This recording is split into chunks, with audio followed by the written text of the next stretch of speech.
us about that, we have Jason and Michael from Centuria Foods. Please give them a nice warm welcome. Thank you. Thanks, Ian. So thank you everyone for attending this session. I think it's probably the most important session of the conference. Not biased.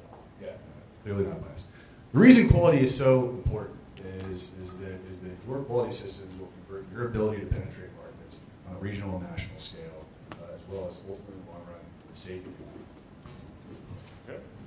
Thanks, Mike. So this presentation here, we only have half an hour. I usually give 2 to 3 day presentations on just this topic when you go to get your GMP training and stuff done. So basically all I'm going to try and do for us today is just outline some of the key systems that you need if you're building a quality management system, okay? So it's just going to be bullet point, bullet point, bullet point pretty much. Dense information coming at you. But again, since we're such a small crowd here, fire away if you have questions. We'll get through as much as we can in half an hour. Sounds good?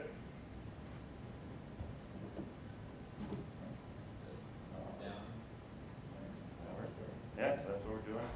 So hemp products themselves, we classify them as dietary supplements, which is why we need to follow the GMPs 111 for dietary supplements. When it comes to what December itself, this last year was a pretty busy month for hemp itself. So you can see that hemp seed oil, hemp seeds, and then hemp seed protein got GRAS certification, but we know that the hemp seed doesn't have a high CBD or THC content, but it's a step in one direction. So we know that hemp's actually on the radar for GRAS. Also in December, we all know that the Farm Bill Act legalized industrial hemp as long as it stays below 0.3%. Oh, wrong arrow. So when you go to set up your facility, you need to register with the FDA. That's step one. You go to their website, you sign up. It's a pretty painless process actually. When you're first registering a facility, you're going to register for food manufacturing. If anyone needs slides afterwards, I don't mind giving my card out. I can just email it to you. It's fine. After you're done registering with the FDA, then you're going to start to build your quality system. Here are some of the items that you're going to need to take into account. So following 21 CFR 121, we need to make sure that our intentional adulteration rules are all met. So this is basically a food defense plan. Okay? This is going to prove that you have actions or thought processes in place to prevent adulteration inside your plant or from bioterrorism, right? You thought of ways to prevent it.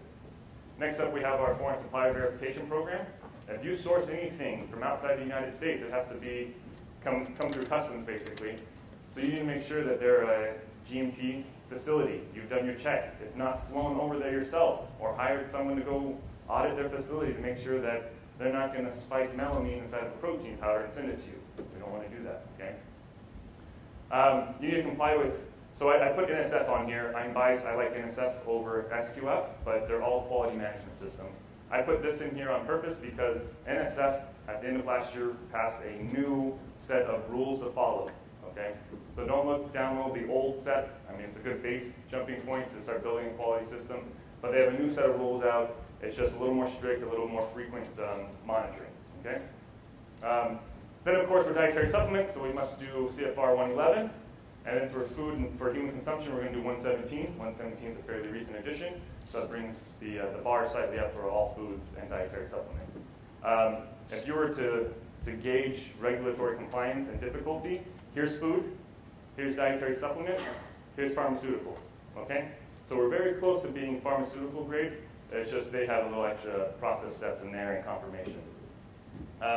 And then, of course, whatever state you're processing in, you must go through your Department of Agriculture there and get your hemp license, of course.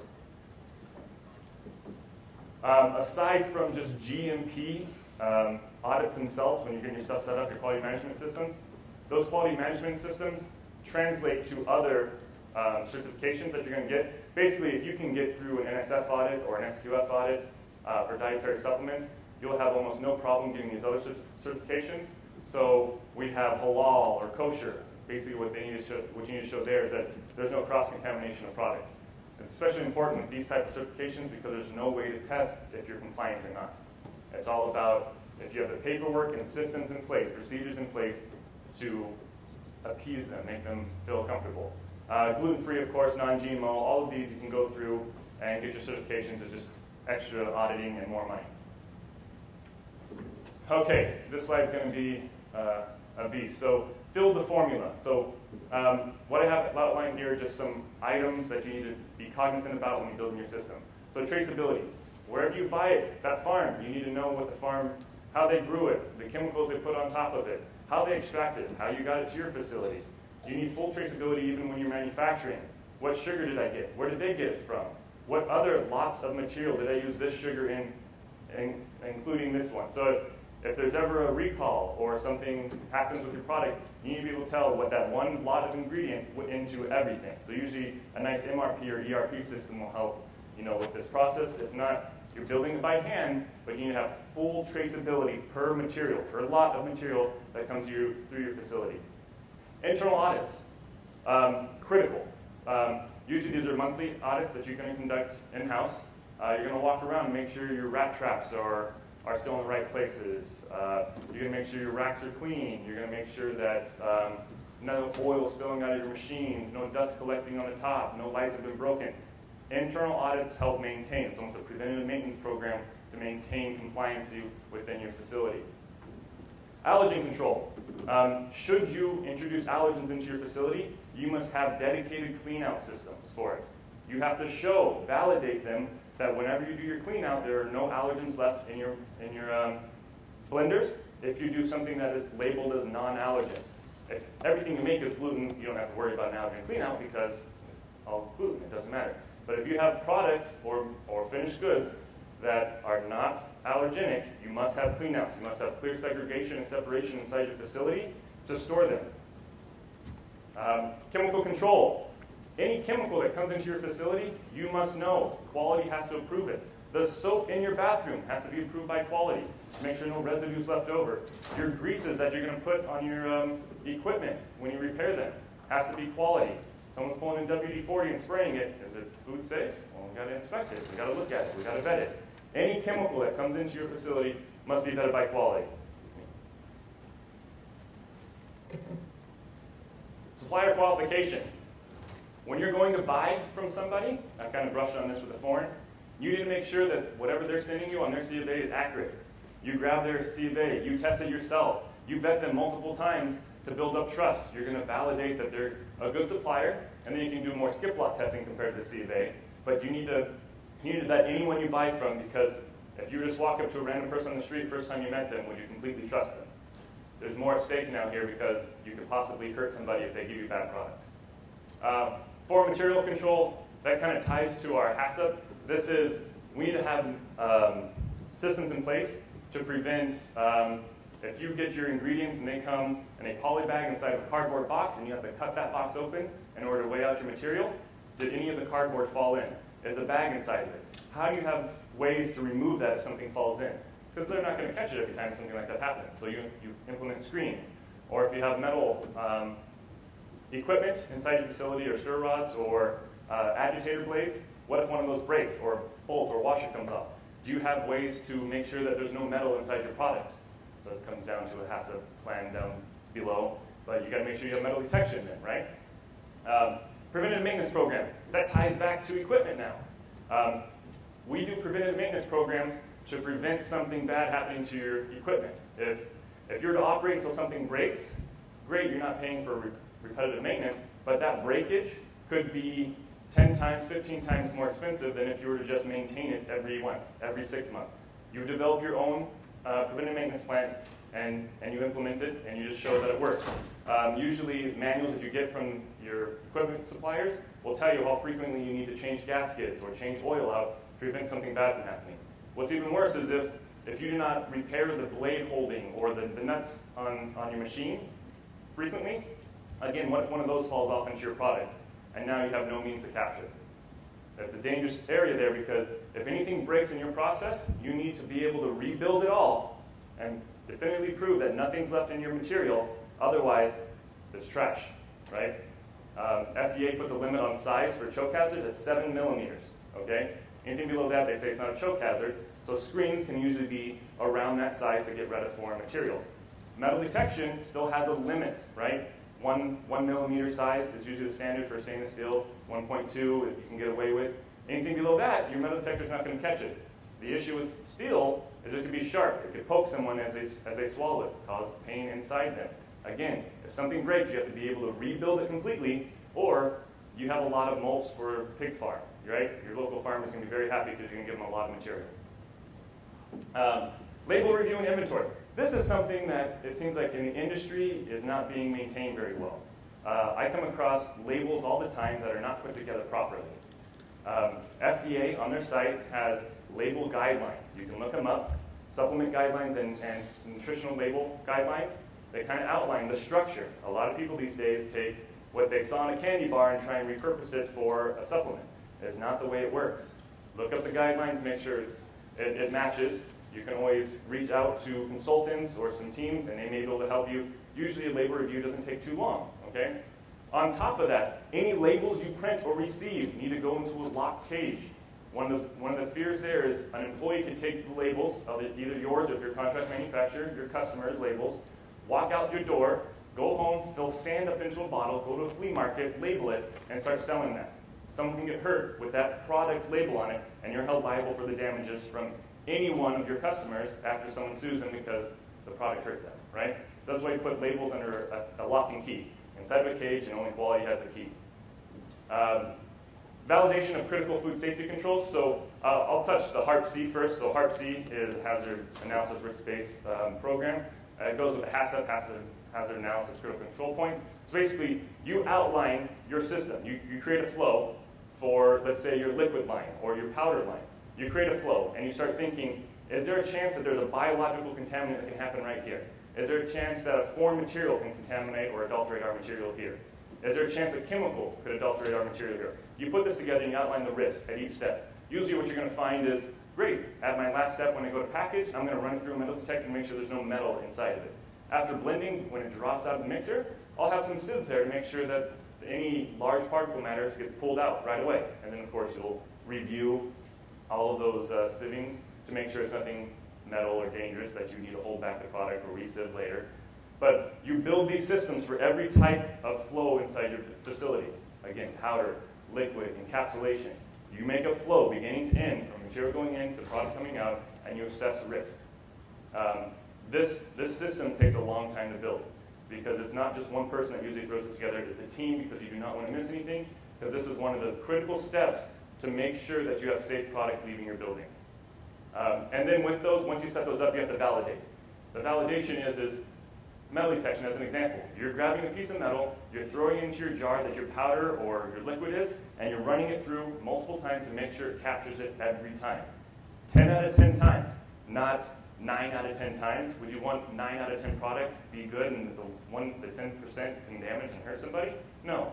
You validate that your system is built for success. A lot of validation and quality. Finally on this list we have, I'll go crisis management into a CAPA. Crisis management and business continuity plan. This again is a committee decision. What this is if there's an earthquake or a fire in your facility, how do you stay operational?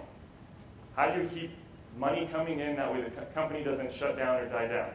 This extends to suppliers as well. If one supplier cannot provide you anything else because their entire field burnt down, or there's a tsunami that went through the area, you just go out of business? You just say, oh, sorry employees, looks like harvest wasn't great for us because there's a tsunami. Better luck next year? That's not a good, responsible response to any of your employees. So you build what-if scenarios, and that's your business continuity and crisis management. So if there was a tsunami there, where else can we get this somewhere else? Why not validate a second supplier already? Get ahead of it. If there was an earthquake, how do you evacuate people? How long are you going to be shut down? Is there another facility you can move to and start operating? What-if scenarios. And they're kind of fun to put together. Just multiple meetings, you build your team, and you can grow that out. CAPAs. Any good quality system is going to have CAPAs. They're not bad. Deviations in CAPAs are something that come with any quality system. When an auditor comes into your facility, they're going to ask for this log. If you do not have any, I would automatically assume you're not doing anything right, because no one operates perfectly, ever. So a CAPA would be, we pulled the wrong labels for a job. How did that happen? Let's sit down. What happened and how do we prevent it from happening again? So what's the immediate response, the corrective action, and what's our plan to make sure it doesn't happen ever again? So immediate response is we replace the labels. Duh, right? We remove the ones that were on the jars that we already put on. Silly us. And then preventative, well, who signed off on them? Maybe we should have 2 people signing off labels instead of just 1 person because it seems like 1 signature is inadequate. There's a CAPA. Every company makes mistakes, no matter how small or large. We should just document it. It's good. Auditors love seeing that you have a thought process and a way to remedy problems. So that was a big slide. All right, testing. I come from the lab, so I'm kind of biased on testing a little bit. Sorry.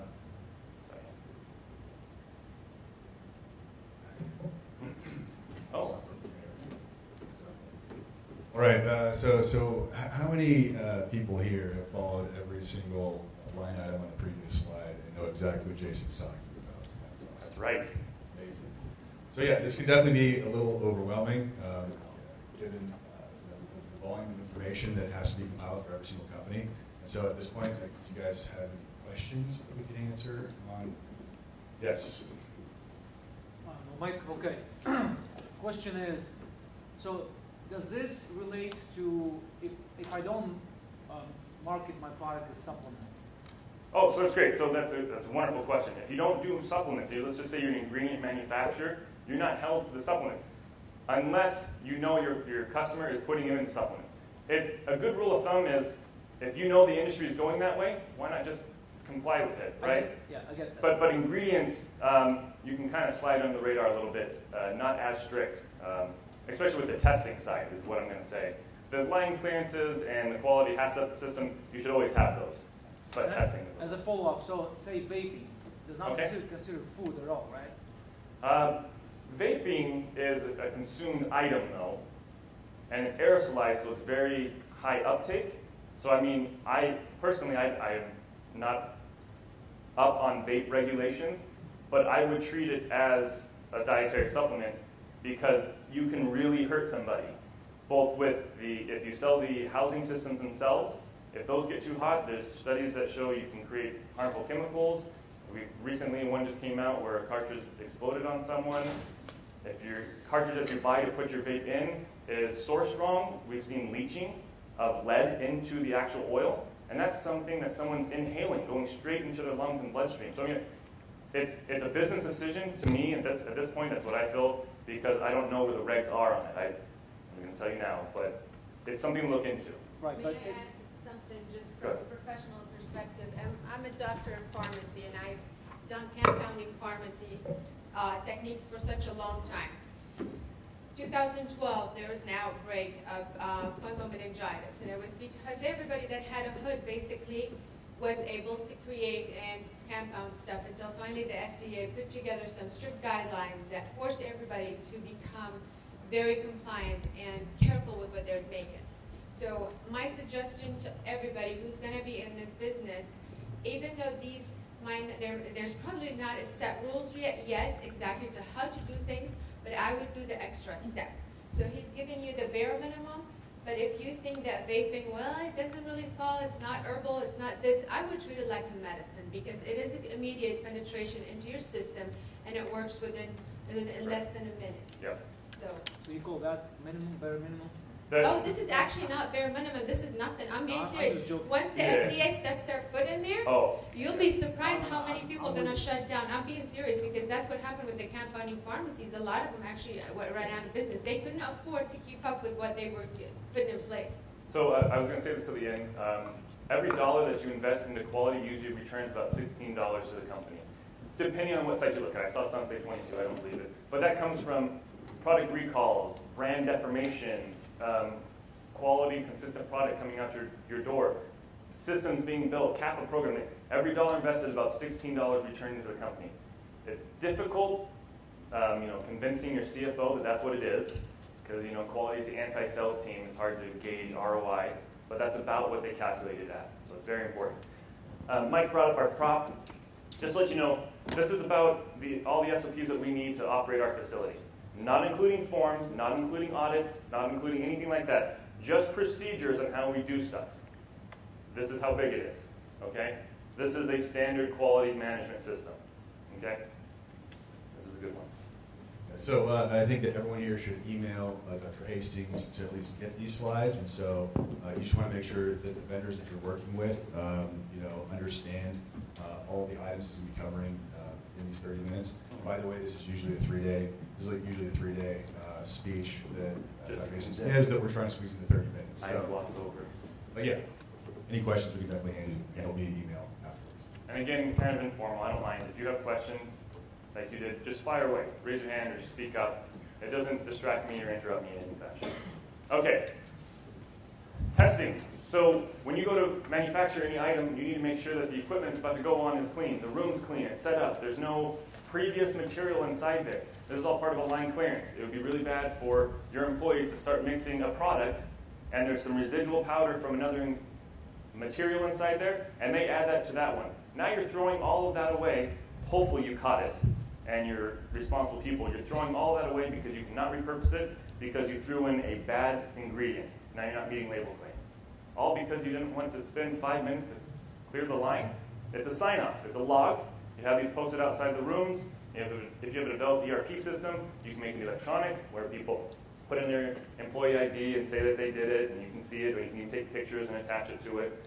So you make sure nothing else is in there. What we do at our facility, when we do our line clearances, we do ATP swabs. So that's just a marker to see if there's any chance that bacteria could grow, the food source for them. So if that's low or non-existent, then we know that there's no micro present. That's kind of what we use. It's a 5 or 10 minute test, usually $2 a piece. A $2 test to make sure that you're not going to contaminate any of your material. Fantastic. If it's dirty, you re-clean, right? So what we do, you retest. If it's still dirty, you re-clean, you retest. If it's still dirty, you rethink how you clean. Like, I mean, that really does, at that point, no waste of time anymore. Environmental monitoring. You need to put out plates every so often to make sure that there are no microorganisms growing in your facility. Usually you designate zones inside your facility. Zone 1, Zone 2, Zone 3. These are all based on the probability that you can adulterate a product, right? Zone 1, I could definitely adulterate. There's open material inside this room, so I do something wrong, one misstep, someone can get hurt from the product that we release. Zone 2, something likely could carry in there, or we could transmit it from our Zone 2 into a Zone 1, and then you could adulterate it, so the risk is lower. Zone 3, no open product. At least that's how we have it set up. So no open product in Zone 3, so the risk of adulteration is low. I'm going to monitor in Zone 2 and 3. If I monitor in Zone 1, I'm hopefully doing line clearances and regular routine room cleanings to make sure nothing's there. I do Zone 2 and 3, that way in case there's ever a spike of something, I'm not having to recall product. Secret there. Any salmonella that's in your product that has left your control, report it to the FDA. You must report that to the FDA, okay? And the second you start getting on the radar, you put something in their system, they're going to know your name now, right? I've talked to FDA auditors before, and it seems like some of the ways that they determine where they're going to stop is they stop into a grocery store and they're like, oh, this Fig bar seems nice. Oh, they're around here. I have some time. Let me stop by. That's one way they can show up, okay? Usually they call ahead. You know, they're nice people. They let you know they're going to come. They always come with a 481. Yes, they come with a 481. If they have any findings, they give you a 482. You do not have to let them in your building if they do not have a 481. But that's a bigger, more in-depth FDA prep. And there's a procedure in our binder for how to handle the FDA. One of the procedures is you train your people to talk to them, how to talk to them, how to answer them. You do not want chatty Cathys, hopefully running their mouth. Yeah, you know, last week we were smoking on the line, and you know, I know some ash fell in. No, he asked you how long you worked here, not all of this stuff. Like, what are you doing yet? So you do training how to handle the FDA. Usually when an FDA auditor comes, you have 15 minutes to get them whatever they ask for. If not, that's a finding, right? Hey, can you bring me your CAPA program? 15 minutes, right? You have 15 minutes to give it to them. Your preparation area, does it have to be negative pressure? I like to have positive pressure pushing everything out into my Zone 2. So if it's negative pressure, it's going to pull stuff in. So if you're walking by and you pull up some dust, it'll get pulled in with negative inside there. So you have positive pressure, stuff, slight positive pressure. And the EPA has regs on what positive pressure means and how many air circulations you should have every hour. I think it's 7 to 8 air circulations inside of a production facility or a laboratory every hour. So that volume of air. So all of this air inside here would have to be recirculated 7 to 8 times per hour. and that would be a proper flow. And then from that, you adjust your dampers or your system to make sure you then have positive pressure.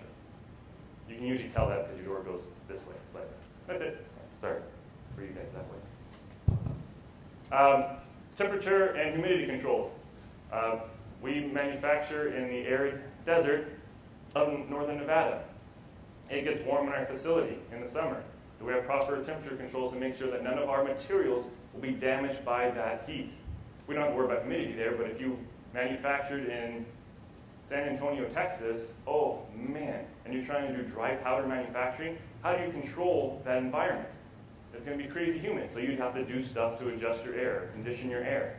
You monitor your facility. If we received probiotics usually need to be inside of a freezer or a fridge. If we don't have a fridge, we just wasted money on, I don't know, dead bugs, right? I mean, like, they're going to die pretty quick. So we got to monitor conditions for the materials that we hold, right? Most of our products are good between, room temperatures are going to be fine from 30 to 85 degrees, right? No one's going to care about them. Look at the C of A's. Usually a C of A's has storing conditions with specifications will. If one of your products says it has to be stored less than 50, did we know this ahead of time? Who vetted that supplier? Did we go through with it? Was purchasing on top of their game, giving it the quality ahead of time? Systems built in place to make sure that you don't have to throw material out. So when it comes to testing materials, so we test coming in and we test going out. On the way in, you have to validate again your suppliers. So you are testing their C of A completely. If we're looking at hemp itself, that's kind of what we put up down here is some standard hemp tests. Pesticides, residual solvents, heavy metals, items that are likely to be be contaminants inside your products. Usually the FDA stance is they want you to test what known contaminants are. If you open up the Food Chemical Codex, the FCC, you can start looking at common ingredients. You open it up and you look at sugar, they're going to say, hey, this is a known adulterant, you should test for it. Great, you're covered. Your C of A might not have it, or you can, if you're a large enough buyer from that supplier, you can start to mandate certain stuff, but yes. Good, no questions? All right.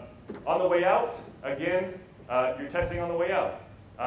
If you extracted this material from your raw hemp, maybe the pesticides went up. They might have passed on the way in. It doesn't mean they're going to pass on the way out. How did you process your material to make sure that values didn't go up, nothing got concentrated? Heavy metals as well. There are ways to remediate it out of your oil with some resins and everything, but did you do that? Is it a concern of yours?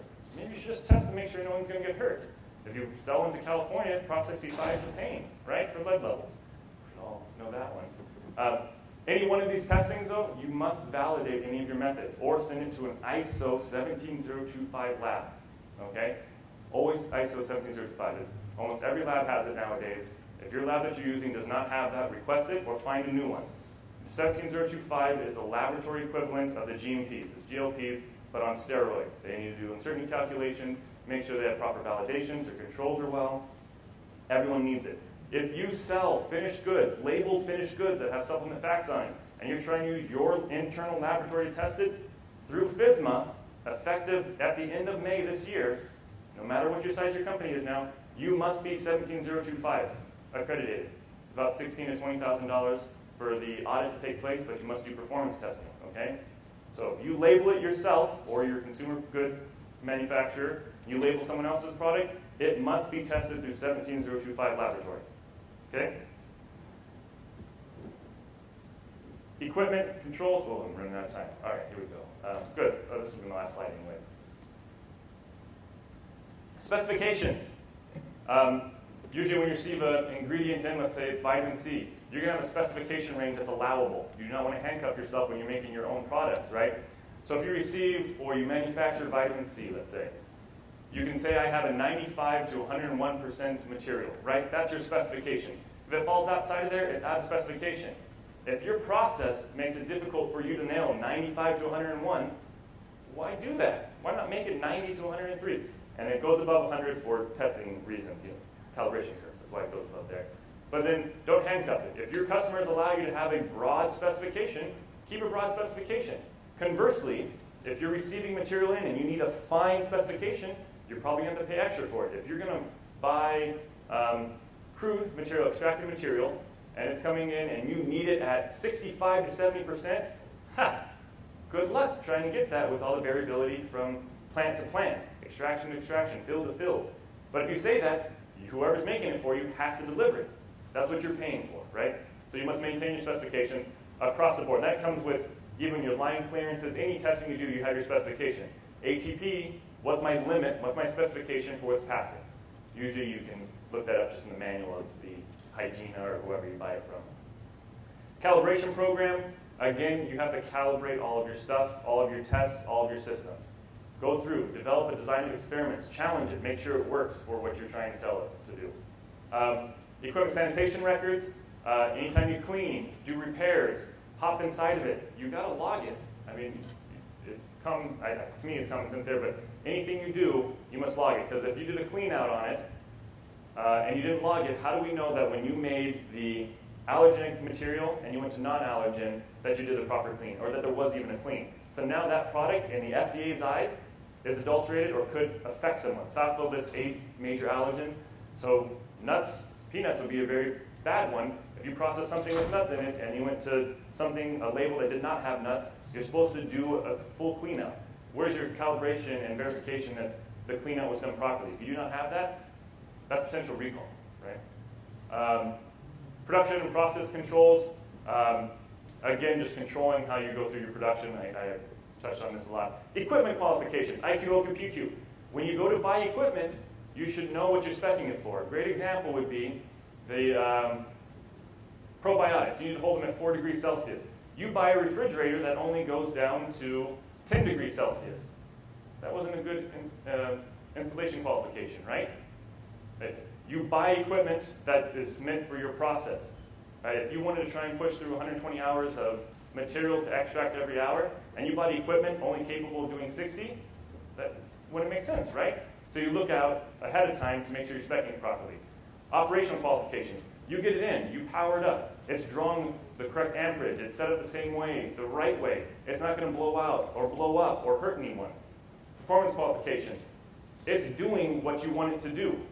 I want it to do 120 an hour. It's rated to go up to 160, so I'm not going to overburden it. And it runs at 120, and I've gotten stuff out. Performance qualifications.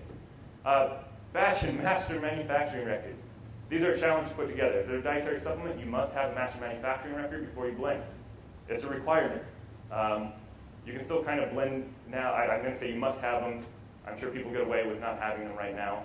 Basically, a master manufacturing record is the blueprint on how to manufacture that one product. You'll have your binder. It's not this thick, but you'll have your binder of how to make it, what the specifications are, what the label claim is, what the nutritional values are, what your intentional overages are, how you're going to test it, what bags can be put in, what label it looks like. All of that's in here. So when you go to run, you pull out your batch production record. Basically, you're making copies of what you need to do, and you just hand it to your crew. That way there's not, oh, you know, last time we kind of bumped it up to level 6 on this measurement here on the equipment, and it seemed to work, and the next time you go to run, you have no idea what you're doing, and it was not successful because the one guy that knew to turn it to 6 was out that day. What? Why would you do that? You put all of the instructions ahead of time into a binder, and you just print that out for your team, right? It never changes. If you change the formula, new master manufacturing record. If you want to blend different size, new master manufacturing record. Usually you set MOQs for your customers or what your equipment can run. If I have a mixer that runs 65 kilos, why would I make an MOQ or a batch for 20 kilos, right? It's just a waste of time, because then I'd have to do multiple of those 20 kilo batches, even if I wanted 60 kilos run, because that's what my MMR says, okay? And finally, preventive maintenance records. Of course, anytime you touch equipment or do anything, you should log it. In quality, we like to kill trees, basically. All the SOPs and forms and everything, just chop down trees until you get an electronic system. That finishes it right now.